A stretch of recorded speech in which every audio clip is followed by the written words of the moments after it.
Has humanity ever paused to ponder if war is truly a necessity, or is it merely a tragic choice that we've accepted as inevitable? Today, we delve into this complex question, peeling back the layers of historical, political, and social implications that come with it. War, as history has shown us, carries a heavy burden. It's a cataclysm that brings with it untold loss of life, displacement, and suffering. The victims are often the innocent, civilians, children, entire societies who bear the brunt of the devastation for generations to come. Beyond the human cost, war also ravages the physical world. It reduces cities to rubble, obliterates infrastructure, and leaves economies in ruins. The aftermath is a daunting task of rebuilding that can span years or even decades, draining resources and finances. What's more, the tremors of war do not cease at the borders of the battlefield. They ripple outwards, destabilizing regions and nations, often giving rise to political instability. This turbulence can create a breeding ground for extremist ideologies, government breakdowns, and the birth of new conflicts. In our interconnected world, the impact of war is never confined to one region. It triggers a domino effect, refugee crises, strained international relations, and the potential for conflict to escalate beyond its initial borders.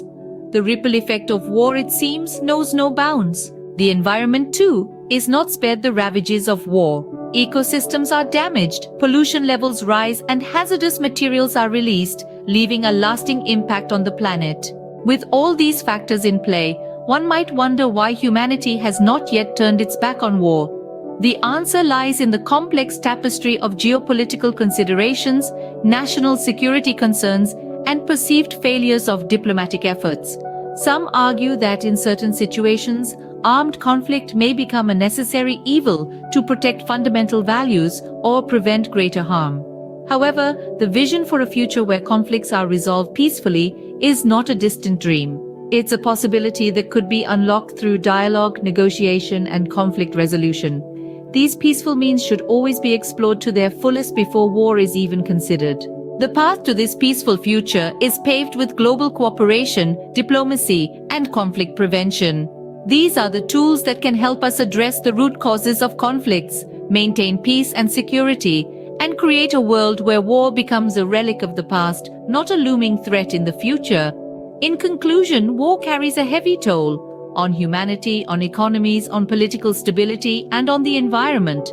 The pursuit of peaceful resolutions through diplomacy and dialogue is not just an ideal to aspire to, but a necessity for the survival and prosperity of our interconnected world. The question then is not whether we can avoid war, but how soon we can transform this possibility into a reality.